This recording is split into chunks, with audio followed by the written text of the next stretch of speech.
వి gold trusted gold buyers మీరు తాకట్టు పెట్టిన బంగారాన్ని విడిపించి ఈ రోజు ఉన్న మార్కెట్ ధరకు కొనబడును. ఇది చాలా గొప్ప బృహత్తర కార్యక్రమం. దేశంలో బీహార్ లాంటి రాష్ట్రాల్లో అక్కడ జరిగిన దానికి సంబంధించి నివేదిక సమర్పించబడిన నిర్ణయాలు జరిగి ఆగిపోయినాయి.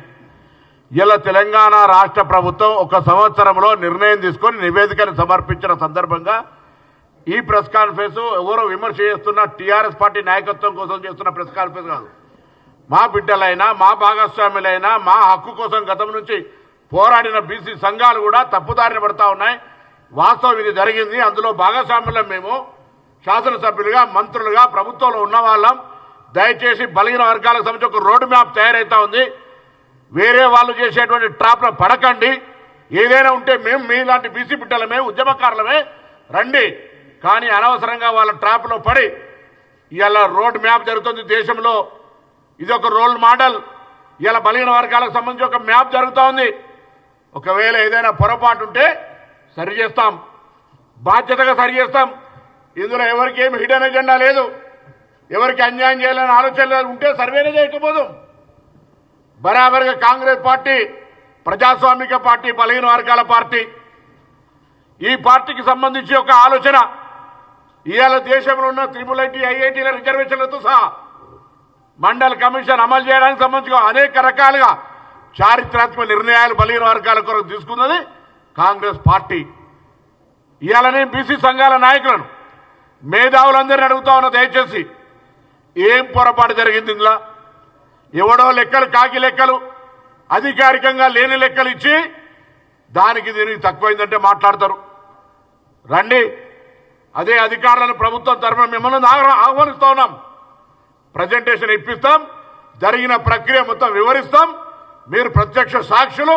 అనేక సందర్భాల్లో మేము కూడా మా సమావేశాలు హాజరై జనగణన జరగాల్సిందే అని చెప్పిన వాళ్ళం. ఇప్పుడు జనగణన జరిగి సమాచారం వచ్చినాక ఎందుకు డీవియేట్ అవుతున్నారని అడుగుతా ఉన్నాం. దయచేసి మిమ్మల్ని మళ్ళీ ఒకసారి కోరుతా ఉన్నా, దయచేసి అంశాన్ని రాజకీయం చేసి బలహీన వర్గాల నాయకులుగా, బలహీన వర్గాల మేధావులుగా ఈ అంశానికి అన్యాయం చేసే ప్రయత్నం చేయకండి. మన కుటుంబ సమస్య భవిష్యత్తు తరాలకు ఒక రోడ్ మ్యాప్ తయారైంది. రోడ్ మ్యాప్లో తప్పుంటే డైరెక్షన్ సరి చేసుకుందాం. తప్పు లేదు, పారదర్శకంగా జరిగింది. మేమందులో భాగస్వాములం, మేమంతా ఉద్యమ నాయకులం. మేము క్షేత్రస్థాయిలో అసలు ప్రభుత్వానికి ఉద్దేశమే అటువంటిది లేనప్పుడు ఎందుకు దానిపైన విమర్శలు చేస్తూ ఉన్నారు, వాళ్ళు చింపేస్తారు. నిజంగా మీరంతా బీసీ నాయకులుగానే ఏ పార్టీ నాయకులు లేకుండా ఈ కార్యక్రమం చేసుంటే నేనే మీ అందరు ఇళ్లకి వస్తుంటే. టీఆర్ఎస్ నాయకుడు ఒకరు ఉంటారు, ఇంకో నాయకుడు ఒకరు ఉంటారు. వాళ్ళు వచ్చి మీ దగ్గరికి ఇన్నటి వరకు మీరు అధికారంలో 10 ఏళ్ళుంటే ఏ బీసీ సంఘాలకు న్యాయం చేసినారు, ఏ బీసీ సంఘాలకు నిధులు ఇచ్చిండ్రు? అసెంబ్లీ వేదికనా లేదా చార్మినార్ దగ్గరనా? గతంలో ఎప్పుడో బ్రిటిష్ కాలంలో జరిగితే ఆ తర్వాత 2011 సెన్సెస్నే మనం కంటిన్యూ చేస్తూ ఉన్నాము. కానీ అది ఉట్టి సెన్సెస్ మాత్రమే ఉంది, కానీ బీసీ కులగణన అందులో లేదు అనే విషయం అందరికీ కూడా తెలుసు.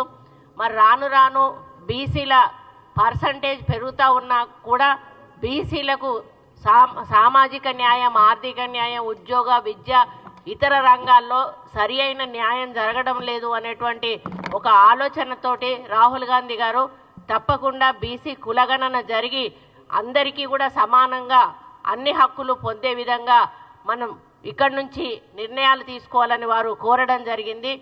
దాన్ని దృష్టిలో పెట్టుకొని మన ముఖ్యమంత్రి గారు రేవంత్ రెడ్డి గారు అధికారంలోకి రాగానే మరి ఏవైతే రాహుల్ గాంధీ గారు ఇచ్చారో దానిని అమలు చేయడానికి బీసీ కులగణన చాలా పగడ్బందీగా చేయడం జరిగింది.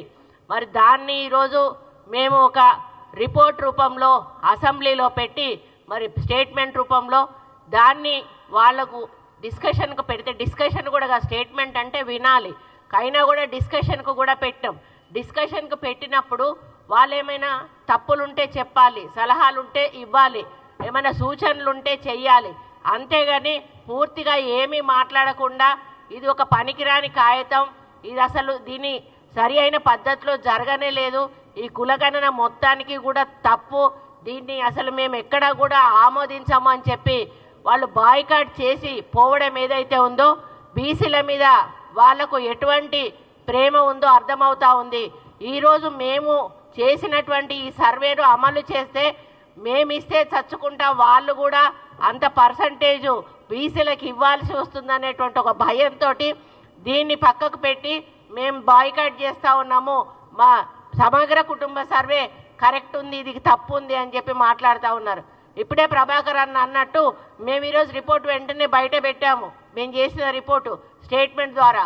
మరి మీరెందుకు ఆ రోజు సమగ్ర కుటుంబ సర్వే జరిగినప్పుడు మీరు బయట ఎందుకు పెట్టి దాన్ని అసెంబ్లీలో పెట్టి దాన్ని డిస్కషన్ పెట్టి దాన్ని పబ్లిక్ డొమైన్లో పెట్టి దాన్ని ఎందుకు అనుసరించలేదు?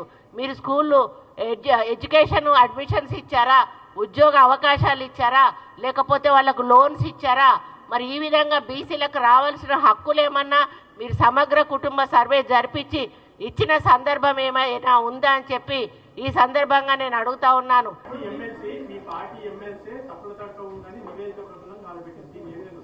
పార్టీ ఎమ్మెల్సీ అయినా పార్టీ ఎంపీ అయినా కాంగ్రెస్ పార్టీలో ఎంత చిన్నవాడైనా పెద్దవాడైనా క్రమశిక్షణకు లోబడే ఉండాలి.